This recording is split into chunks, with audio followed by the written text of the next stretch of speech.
right, welcome to Keep This Frequency Clear, episode number 6. This is Tuesday, the 30th of November, 2010.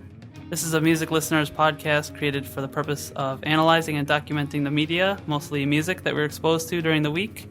You can find our website with show notes and MP3 downloads at ktfc.tumblr.com. You can send us a message at keepthisfrequencyclear@gmail.com. You can contact us as well on our Facebook page. My name is Jacoby Young, and I'm currently in Honolulu, Hawaii, and I'm joined by my good friends Bill Radovich. Hello, Bill. Good evening, ladies and gentlemen. Okay, so that was Bill Radovich, if you couldn't tell, from Riverside, California, and I'm also joined by Joe McMahon, coming from Minneapolis, Minnesota. Hello. Hello, Joe. Okay, so just wanted to get into what defined our weeks, and we can start with you, Joe. Oh, okay. Well, I feel bad every time we end up talking about work, but I feel like because Black Friday happened, it's okay. If this is somebody's first time listening, I work at American Apparel in the Mall of America. And I've heard a lot of things about Black Friday. I've never been a part of it or experienced it.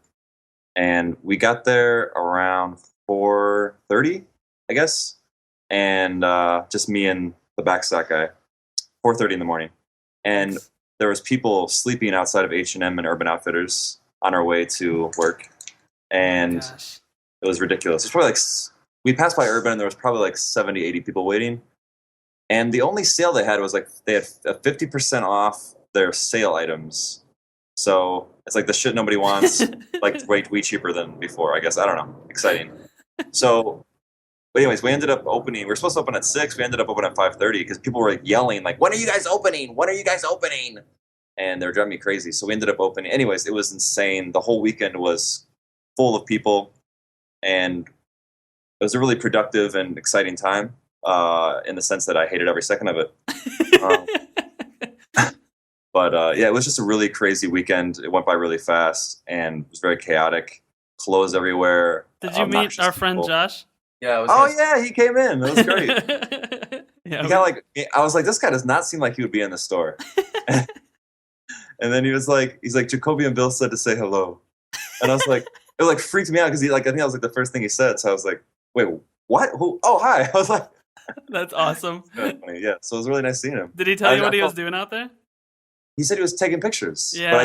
But I didn't really get into it because I was busy, so I kind of ended up like, unfortunately, I gave him like a little bit of the shoulder cold. But but I didn't really know what he was doing. Like, what was he taking pictures for? He just posted on his Facebook. He posted like, "I'm going to the Mall of America to take pictures of people's faces," and we like me and Bill and tons of other people commented and were like, "Yeah, you should totally do that." Like, he kind of seemed like he posted it just as like a kind of thing. Sure. And then he was like, "Okay, now I actually have to go do it." Interestingly enough, after that whole comment thing, we got into like a huge fight because of the one that I left about how he like, I was like, so how often on a scale of 1 to 10 would you say you talk out of your ass, Josh? And he sent me a text that was just like, dude, what the fuck? I had to like reconcile that with him, so I'm sorry, Josh. Yeah, Black Friday was pretty stupid here. There's a couple videos online of people flipping out at Walmart, and we have this huge mall here too. And awesome. How about you, Bill? Well, I guess the big thing that happened was the Weezer show the other night. I went to the Saturday night show and they played Pinkerton in its entirety, and then before that set, they actually had a greatest hits set. They played like a selection of 10 songs. That was at the Gibson Amphitheater in LA at City Walk, and before the show, I had a few too many drinks, and I guess like during the song Suzanne, Rivers Cuomo, the singer, came out and he like came from the stage and started like going like through all the rows and the crowds of people. And I saw him, and then I jumped this gate and then chased after him, and then I put my arms around him and started screaming the words Suzanne. Like, I started screaming the lyrics Suzanne into his ear. And yeah. That's hilarious. Awesome. And the picture was actually posted on Weezer.com of me and the embrace with Rivers Cuomo. For me, it was a totally different note for my week. I saw this thing in the newspaper that was like it said something to the effect of like, who wants to listen to a lecture about the possibility of alien life on Earth, or the possibility of alien life in the universe? And I was like, yeah, I'll go listen to that. So I didn't know, but it was at the university, and it was like put on by the astronomy department. And yeah, it was this thing. It was set up to be like Who Wants to Be a Millionaire, and like it was totally packed out. It was free, but I wasn't expecting that. Yeah. And they had like even the little like poll the audience buzzer kind of thing. Huh. So it was just totally nerdy, but they were figuring out this equation. It's called the Drake equation. That these 7 variables that would be able to logically figure out if there is the possibility of alien life. So yeah, super nerdy. But so they had like 7 contestants, and I was the last contestant, like chosen at random. And Sweet. yeah, it was funny. I got up there and answered the question, and I got a free book and stuff. But it was just like, I don't know, it was just kind of like a lesson for me that, because when I saw this thing in the paper, I was thinking, it's free, and if I don't go, I'll probably regret it. Like, just because it's, something odd and strange to learn about. Yeah. And Is it sized or anything or no? no, it was just a little. Like bi-monthly thing put on by the astronomy department here. Astronomy is like really big for our university. Because on another island we have these huge ass telescopes. It was kind of fun. It was really fun, and I got a free book out of it. So a book that I would have bought anyways. Okay, so as you probably noticed, we skipped an episode last week due to the holidays, and it just didn't really work out for our schedules. But this week we're extremely excited to have with us a musician that we've all respected for a number of years. The 3 of us have kind of grown up with his music, and his name is Jeff Suffering, of the bands 90 Pound Wuss, Raft of Dead Monkeys, and Suffering and the Hideous Thieves, as well as some other music projects. So without further ado, we're going to just jump right into this week's episode with some clips through that interview and some of the tracks from his discography. Hello? Hey. Hello. Hey, this is interesting. How familiar are you with Skype? Not that familiar. I've only used it once before. Oh, okay. Well, you learn something new every day. Hey, introduce ourselves then.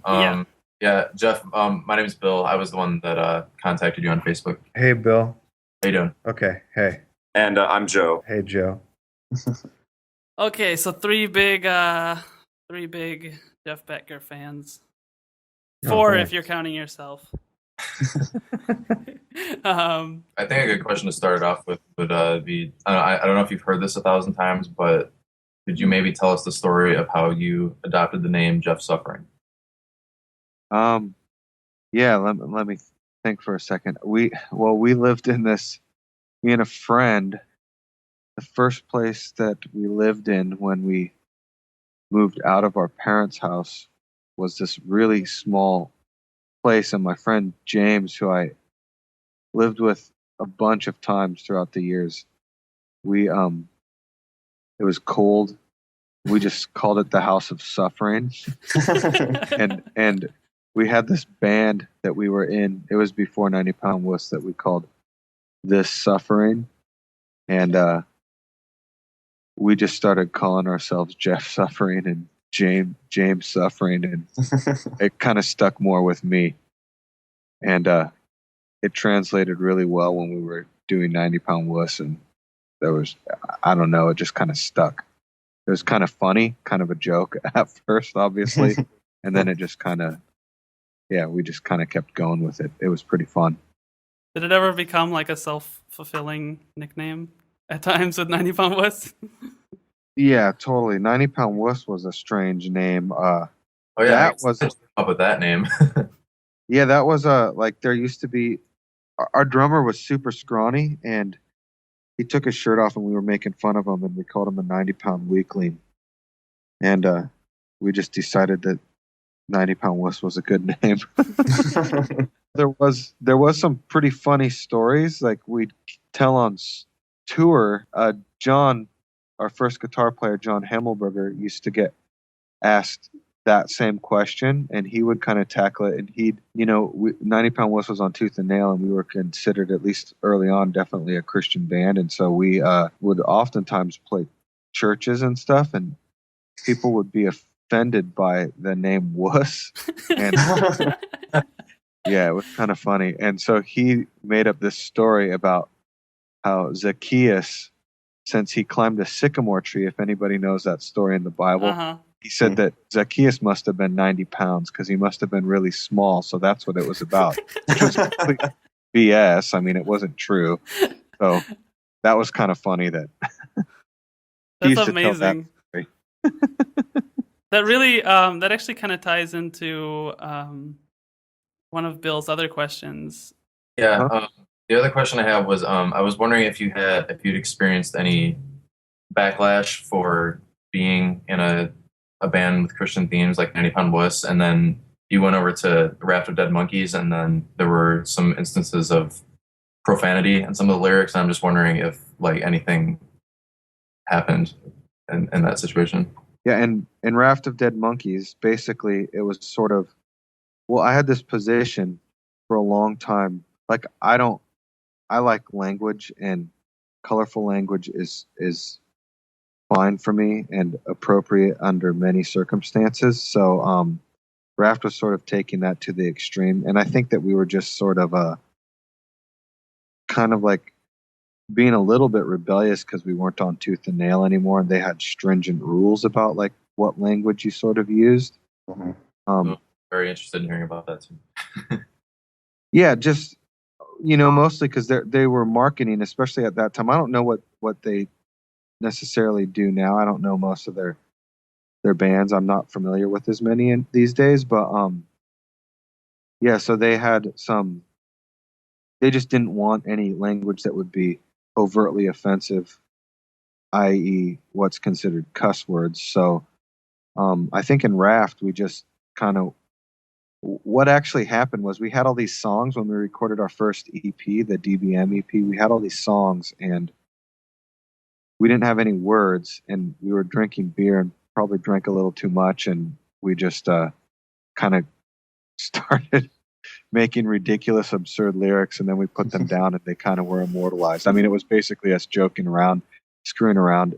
They were meaningless, but the idea was sort of like what the manifesto said on that EP was about mirroring culture. So we were sort of over personifying the rock culture that we were surrounded by, especially like being post grunge. We were familiar with sort of the grunge music scene, and a lot of that kind of thing was going on. And we just thought it was ridiculous and funny. And so it was pretty much a joke. And yeah, all the 90-pound wuss fans, a lot of those folks weren't really into Raft and were actually really offended by it, and it became sort of a big deal to some of them. And then, but most people, honestly, Raft didn't really do much. So we were. It was the most popular band that I've ever been in Seattle, and that was it. Like outside of Seattle, nobody knows who Raft of Dead Monkeys was, and more people know who 90-pound wuss was. Well, so it's kind of an interesting thing. Did you guys tour with Raft that much? We toured once with Raft of Dead Monkeys. Oh, okay. It's interesting that the profanity comes up because I know Joe and I, we were really growing up at that time, between 90-pound wuss finishing and Raft starting.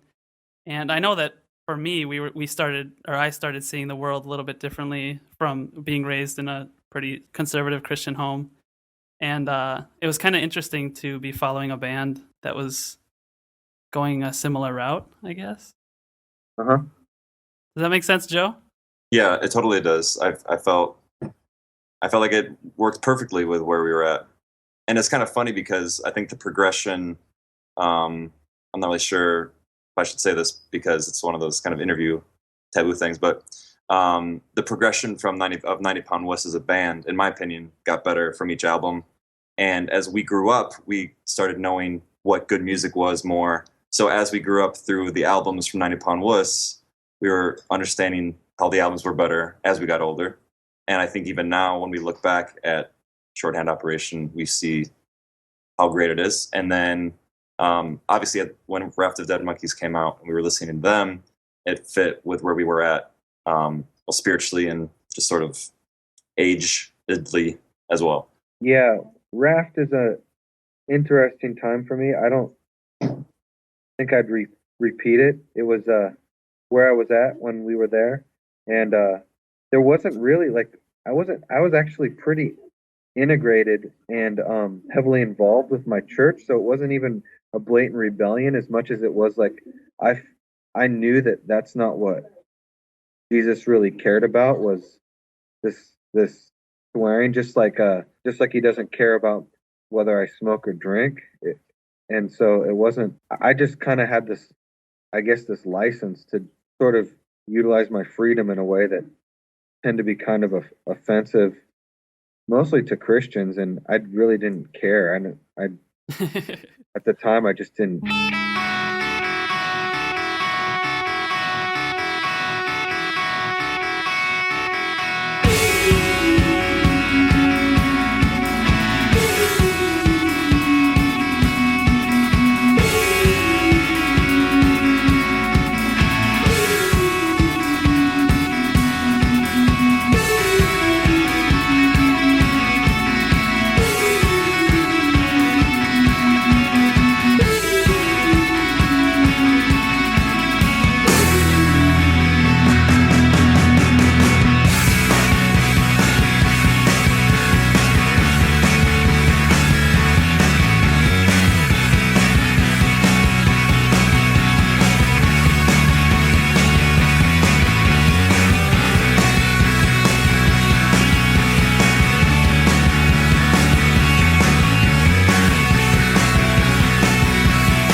Yeah, I didn't care. Now I have a little bit different stance, but I don't think that inherently utilizing language is a problem, but I think it has its context. Um, but to me, it's not worth being offensive over. It used to be, but it was kind of me just being arrogant. Now I don't really care about it that much. It's like, okay, if you're offended by it, I'll just not do it. But if I'm making music and it calls for that, yeah, definitely. Like I'm not afraid to use. It's just it's words, and they add meaning and color to sentences, and you can convey a sentence much more effectively in some instances using that language, and in others, like it just doesn't. It just sounds stupid and makes you sound like an idiot. So Hmm. I don't personally. It doesn't really bother me. Um, I used to say I had heart for the Lord, mouth like a sailor, but um, not so much anymore. I have kids too now, and I just kind of naturally kind of tone down, I guess. Maybe I should start using that one. I like that. Hard for the Lord, mouth like a sailor. Yeah. I like that a lot. So shorthand came up, and I had read somewhere, can't remember what it was, and I don't remember what time of what year it was, but I read somewhere that you had said that was one of the greatest albums that you were a part of. Hmm. And I wanted to ask you, have you, at the time of writing that album, did you guys hear anything like Shorthand before, or have you heard anything like it after? Like, is there any album that I can listen to that's like Shorthand Operation? I can tell you sort of some stuff that was influencing us at the time and that we were really into, and some stuff that's sort of on the same level ended up coming from what we were doing. Like we were good friends with Blood Brothers, and we used to play a bunch with them. So I think the direction that the Blood Brothers took was kind of out of. I mean, we were all sort of hanging out together and playing music together, and John Spalding he hung out a lot with Cody Vadalato, and we were all friends, so we were peers, and we also used to hang out with Botch and Frodis. I'm extremely jealous that you've hung out with Shelby Senka. He's like one of Oh my yeah. greatest influences. Oh really? Yeah. Frodis borrowed our van and gear one time when they flew to the West Coast and did a West Coast tour, and they used all 90-pound wusses stuff. I was glad we were able to help them on that. What had happened, here's a progression, is the first album was sort of, I kind of joined, 90 Pound Wuss didn't have a name, but the guys who were in it at that time were playing music together, and I was playing music with them in a different band, with a couple of the guys in a different band, John and Marty, and then I joined them and just started singing, so it was more like their thing, and they were making this punk rock music that Matt was kind of into. The Vindictives, he was really into the Vindictives and Screeching Weasel and stuff like that. I really liked Minor Threat and like Dead Kennedys, Subhumans, Mhm. Circle Jerks. Those were kind of my favorite punk rock bands. But I was totally listening to Bauhaus and Einstürzende Neubauten. Those were some of my favorite bands at the time. The Cure. You are So right now. yeah, so those were sort of the things I was into, even on the first 90-pound wuss record. So what happened was, as people started quitting that band and new people would come along, eventually I started writing more songs and having more input, and I just was kind of bored doing this straightforward thing. Um, and I also wanted to express lyrically, like things more poetically than what we were originally, because we had no idea that we were really going to get signed or anything. And so we would just basically have a Bible study together and then write these songs.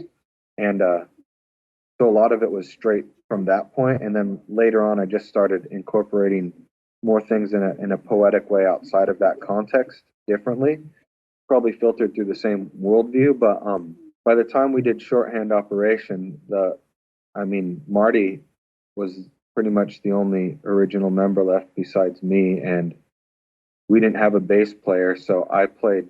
Matt was playing bass. Matt Johnson at that point was playing bass for us live, and Spalding joined us halfway through the writing of our second album, and so it was really defined. Shorthand was really defined by me and John and Marty writing together. There was more of our influences coming out. I mean, John was interesting. He was really into Rocket from the Crypt and Van Halen, of all things. But he knew where I was coming from, and he liked certain things that I was into. And, Marty grew up listening to punk and goth music too. So I just really wanted to I wrote a lot more of the songs musically on shorthand, and I liked the direction that we were somehow I got really into. During that phase, I got really into the VSS was one of my favorite bands, and I got really into like Angel Hair, different stuff that Sonny was doing, and Mohinder, pretty much Gravity Records things, and like really spastic, chaotic punk rock that I guess they were calling it like spazcore, or it was even called emo in some circles then, before there was this boy band crap.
So I was into that while simultaneously I was really able to express sort of the things I loved about Joy Division and Bauhaus, especially Joy Division. Like when we recorded that record, I told the producer specifically I wanted him to be schooled in the school of Martin Hannett and think outside his it was a guy who did Punk and Drublick. His name was like he helped engineer that record. Steve Kravac?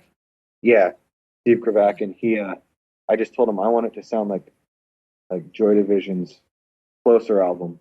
We actually just talked about that like a couple of episodes back, because for one of my songs I chose my favorite Joy Division song, Isolation, and we talked about Martin Hannett a little bit because it sounds to me on that song like he's being trapped in a box when he's singing this song. Yeah, it's pretty crazy. Martin Hannett's pretty much he was an anomaly. That record just sounds timeless. Actually, both those records and all the singles. It's pretty amazing. I mean, what he did was, if you hear their early stuff and then you hear what he did to their albums, like he just made them a completely different band. Those albums are just phenomenal sound-wise. They just sound so modern right now, and they're, 30 years old or something. Oh yeah, if that came out today, it would be extremely popular, and no one would even think anything about it. Like if the album was made then, and for some reason didn't come out, and then it acted like some sort of like Milli Vanilli thing, all of a sudden like somebody just started recreating lip syncing to it, it'd be really big. Oh, totally. Initially, when it came out, like Joy Division always talked about how they hated Unknown Pleasures because how weird it sounded and how it was just so different from what they were used to sounding like. Yeah, I've heard that too. I like that. Yeah, I'm a big fan. I have been for many, many years. They're one of my favorites. Very cool. To kind of tie in with the last question, I was just wondering, like, was the thing that attracted me to 90 Pound Wuss was the tone and the style of your voice, the way you deliver the vocals. But what kind of things influenced that into 90 Pound Wuss? Well, I really liked how Peter Murphy in Bauhaus had sort of those he'd kind of like holler, and he couldn't really sing that good, but I don't know, he really influenced me, and so did Nick Cave, Birthday Party era stuff, and then obviously like Jello Biafra and Ian MacKaye, Henry Rollins, like especially later Black Flag stuff. I love his sort of lack of control in his vocals. He's the sort of Henry Rollins, I'm a manimal. So I can't sing very good, and I just got this loud, obnoxious voice that has a lot of oomph to it and power, and I just basically utilized that as best as I could.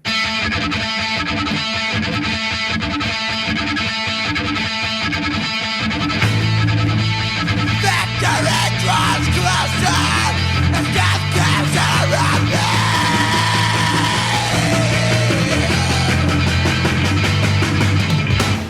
The boys put it down behind the cracks, and it makes me feel everything I know is true. The lies have been here, the signs when it's been the rhythm of something in effect.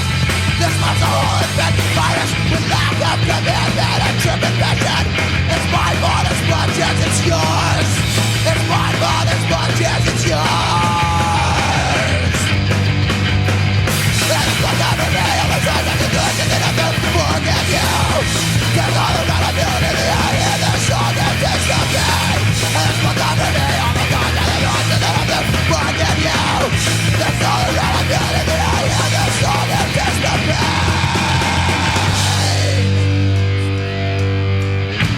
Let's get the fight about you and me fighting by the ocean. What do you want to do? Let's just pretend. Let's just pretend. I never meant to hurt you. I wish I never felt this way. Tell me how I'm supposed to be, and why you've been here. The fire's out tonight, the goal is gone. You're the thing that's never the ball of the leaves again. I'm sorry, winter in my heart, darkness in my mind, winter in my heart all the time. This is what you say life hurts, make the pain go away. And it's look up at me, all the time I'm gonna do it, and I have to forgive you. There's all around I'm doing it, and I hear the song that takes the pain. And it's look up at me, all the time I'm gonna do it, and I have to forgive you. There's all around I'm doing it, and I hear the song that takes the pain. You open the door, step out of the grass, become a silhouette in the moonlight. You light a spark in my heart, in my mind. Walk to the edge of the cliff, staying at the stars, staying at the stars, at the ocean, staying at the stars.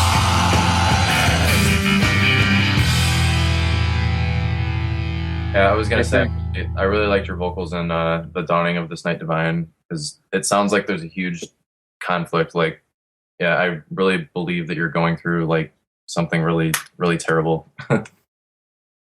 I was. That's what that song was about, definitely. There was some pretty big turmoil that my now wife and I went through before. We dated on and off for 8 years, so there was a bunch going on, and that actual record a lot was written on times that we were, broken up or whatever, and sort of placing a lot of my hope and trust in her being somebody who she wasn't, instead of just accepting and loving her for who she was. So there was a lot of a lot of stuff, and that particular song was about a particular conversation that was hard that we had when we were broken up. Never would have guessed that. Yeah, that's actually what it was about. kind of shallow in comparison, but I always took a lot of those songs and really tied them back to my relationship with God and my faith. They may have been an actual relationship on earth, but I'd always tie it in that way. I did the same thing quite a bit with Hideous Thieves, even telling some stories in that band. I'd use it in different ways, so I always end up going back to Christ somehow and God in most of my songs, except for Raft. Could I ask you a little bit about that?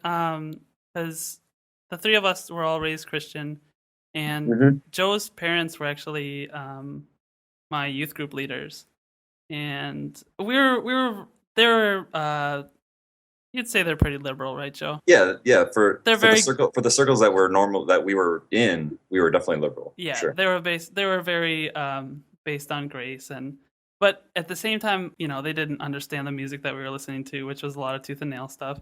But they were just happy that it was Christian. But I was just thinking, because you have a really interesting, you have a very, I guess it would be dark artistic output. And I was thinking, you got to be friends with some of these people on, some of your, your youth group on Facebook. And how does your church react to your artistic output?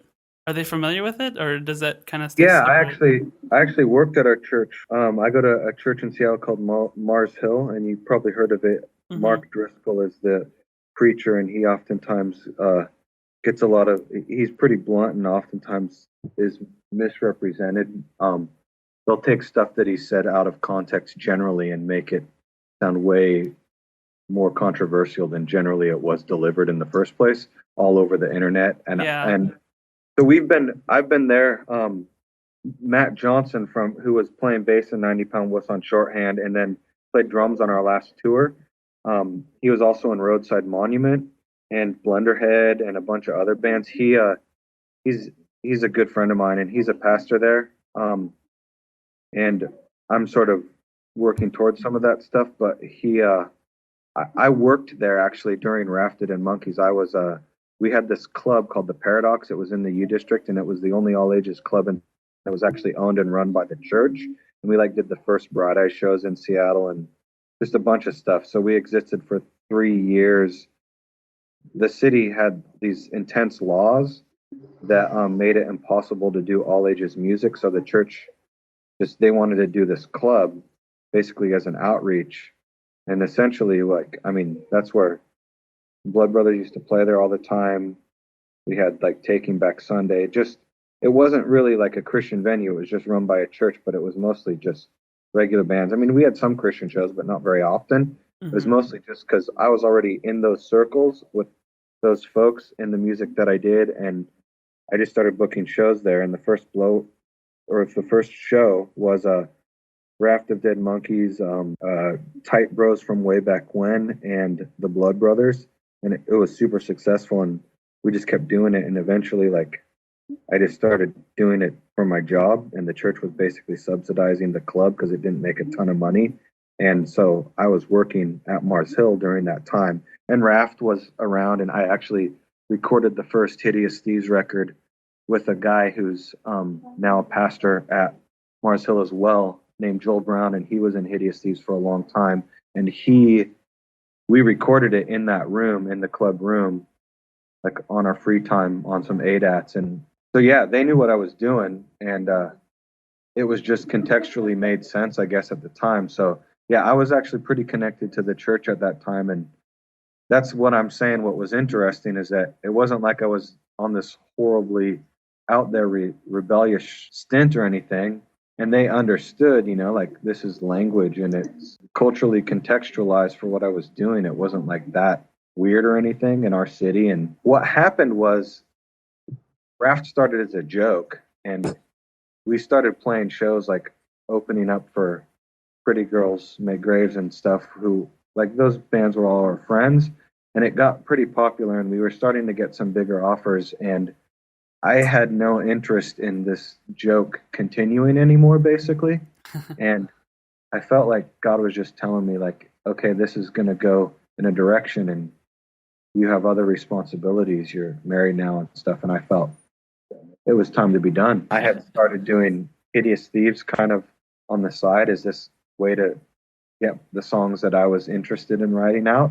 Mm-hmm. And I wasn't really interested in writing really fast punk stuff. I was kind of getting into low at that time, and there was a bunch of stuff that was more on the indie rock level. I really liked Rachel's, and I wanted strings and wanted to do something different and not so rock oriented. So I started Hideous Thieves, and eventually it ended up being exactly like the band that I would have always wanted to do. And I think that if 90 Pound Wuss wouldn't have broken up, we probably would have eventually been doing that same thing.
Prozac.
friends are on Prozac, and all my friends on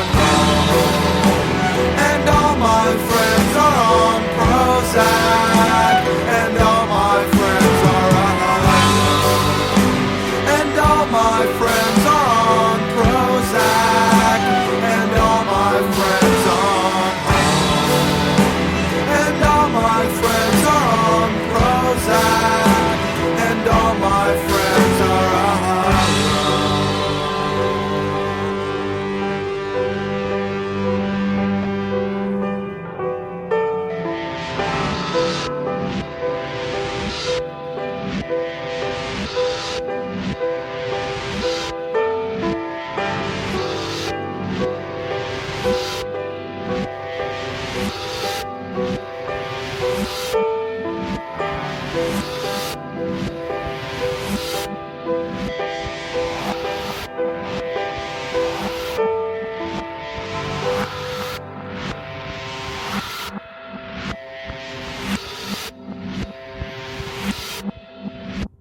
The most cohesive thing that I've ever done has been the 3 Hideous Thieves full lengths and the few other things that we did, EP and stuff. That stuff, to me, if I heard them back to back, it sounds closer to the same band. But yeah, the 90-Pound Wuss was definitely like 3 different bands, and it kind of was, really. And then Raft was the same way. Like after Matt quit, we have this record that we recorded that's not released.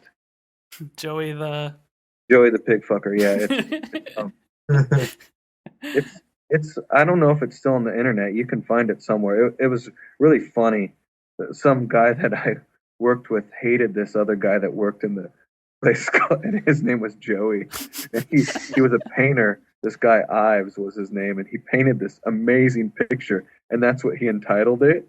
And we were going to use it for the cover, and it totally looked like Van Gogh. It was absurd. It had this giant pig, and this guy riding backwards on a pig, this giant pig with a pig mask on, like a slaughtered pig mask over his face, holding an ear of corn between his legs. So it looked like yes, and then there was all these little pigs following him, and they were going through this field, and there was like in the background this farm on fire. It was just so ridiculous that we just thought that would be brilliant artwork, and we wanted to title the record that, and it was pretty funny. So since Raft was on like being facetious and ridiculous, we went with that, but it meant nothing. It was going to be called Hot Pants College. yeah, there was a toss between Hot Pants College or Joey the Pig Fucker. It's so funny because the way that, at least the way the Christian media publicized it was, like, I remember reading articles in HM and maybe something in Seven Ball was just that, what is he doing with his life? Like, he's just going into this sinful madness with this band and like talking about the male strippers and the nurses and yeah. But it's yeah. Kind of Oh yeah, he was saying earlier you had male strippers at the shows. Could you tell me about that? It happened once. We thought it would be really funny, and it was pretty funny. I don't know. It was just sort of making fun of everything culturally around us. So we just thought it would be ridiculous to have male strippers, and somebody did that. I don't even remember if it was. I don't remember who even put that together. It's probably Doug. I have no idea. Or it was one of our friends. I don't even know. All I know is I was playing, and the next thing, like, there's some guy jumping off stage dancing and taking his clothes off. It was. That sounds like you're a really big believer in satire. Yeah, pretty much. I mean, I love sarcasm. So Ashamed was in 2005, right? Yep, that would be the last thing I've done, sort of. So yeah, I wanted to ask you what's the sort of? I was in a band with Matt Johnson and our friend Luke and our friend Andy Myers, who has a band called Stenobot right now that does 8-bit music, and he played in Damien Gerardo, Andy did, and with Rosie Thomas for a long time. But we were in a band actually for 9 years that played at Mars Hill during Raft of Dead Monkeys and during other stuff. And we wrote most of our own songs. We played some hymns, and we led worship. It was called Team Strike Force. It's on like the Mars Hill website and stuff under the music archives, but there's also stuff out there. It's really interesting because that's probably the band I've been in the longest. And I didn't sing or anything. I just played bass. It was really fun. Yeah. So I did that. And then the last year I was playing in a band called Ghost Ship that was another band that does worship. I was playing bass with them at Mars Hill. I didn't really write any songs with them. I just played bass kind of in hymns and stuff. And then every once in a while I'll do some stuff. Like after Ashamed, I recorded one song that Luho put on a comp as Hideous Thieves called Love Never Fails. It was for Eric from Luho. Him and Jocelyn got married, and it was for their wedding, and we played it at their wedding. Or I did. No, I didn't play it at their wedding. I went to their wedding, but we wrote the song for a CD that they put out and gave to their guests at their wedding. That was it. Oh, cool. A bunch of different Luho bands wrote these love songs, and so that was one. And then recently, trying to think anything else. Recently, though, I sang on the Stenobot album, and I think you can download it for free at their website. It's really, I'm really glad I did that. It's 8-bit music, so it's all pretty much made with Game Boys. Mm-hmm. I like that stuff. Yeah, it's really cool. So Andy, my buddy Andy, his son has leukemia, and so he wrote this record about that and going through that and the struggles of it. And he had this one song that he just really wanted me to sing, and he wrote the melody and wrote the lyrics. And it's great because it's in the upper part of my range, so my voice is cracking and I'm really loud and way up there, and it adds a lot of dynamic because of that. Like other people could sing it. My voice is kind of low, so when I get high, other people, it's like normal for other people to sing those in that range, but it sounds really impassioned because I can't really sing that high.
So I did that, and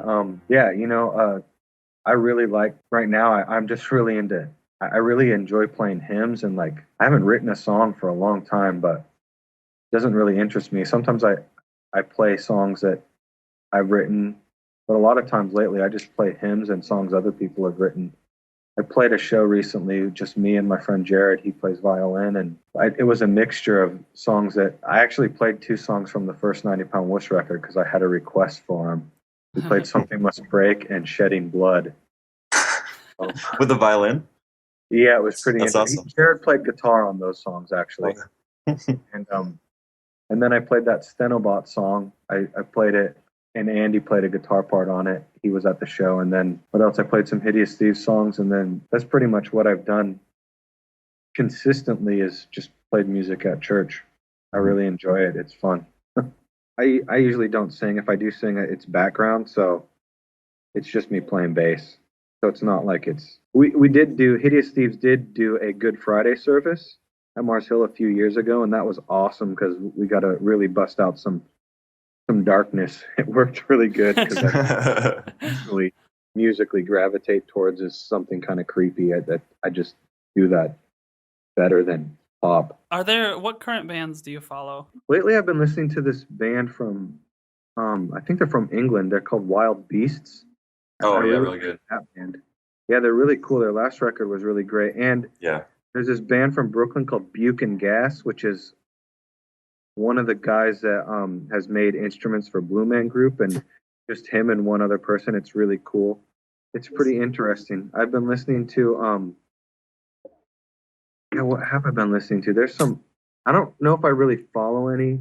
I used to follow Nick Cave and Michael Gira forever, but I haven't even heard the new Grinder Man record, and I haven't even heard the new Swans album that just came out, and those are like 2 of my favorites that I obsessed over for a long time and used to have everything that they ever put out. And I don't know, I got so much music to listen to. Oh, you know who's really good that I've been listening to a bit lately too is Zola Jesus. Yeah, I don't know much about her, but she's really great. It's kind of this dark synth-oriented stuff, but it's not synth pop. It's pretty gothy. I really like it. I have a Zune Pass, which is I'm total advocate for. So Zune is like the Microsoft iPod or whatever. Mm-hmm. And they basically have this subscription-based thing that's like iTunes, but it's like iTunes, Pandora, and Napster all mixed together. You pay $15 a month, and you get a download for free, 10 songs to keep, but you can listen to anything on their store.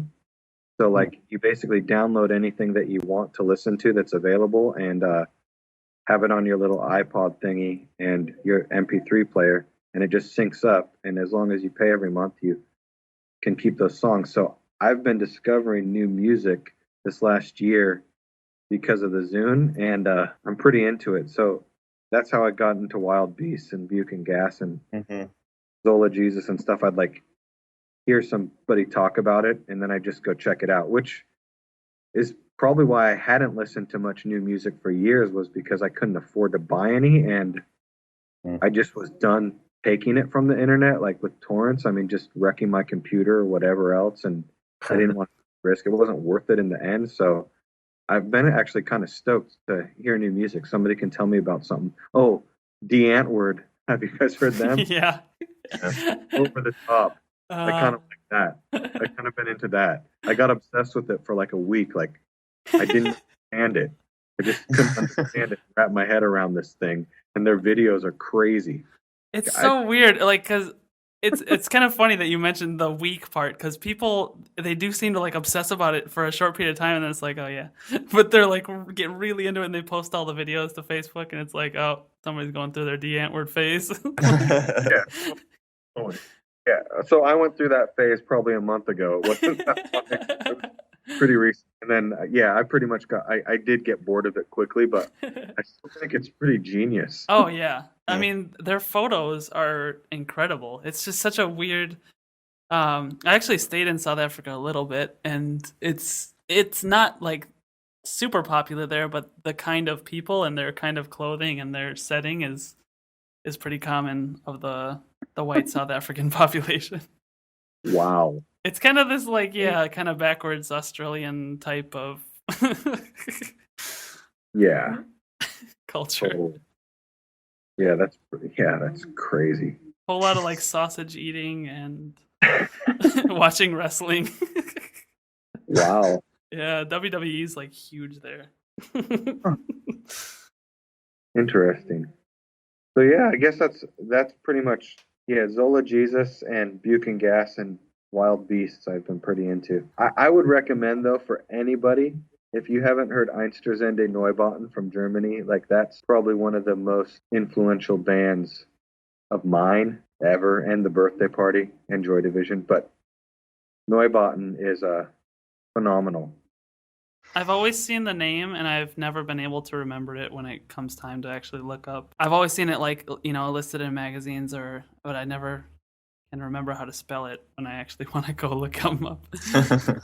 Their record Halbermensch is one of the first time I heard it, I had never heard anything like that in my life, and they use silence and jackhamers pretty much to make music. It's Sweet. I just bookmarked it. good. Check them out. That would, out of this whole interview, that would be the takeaway. It'll change your life.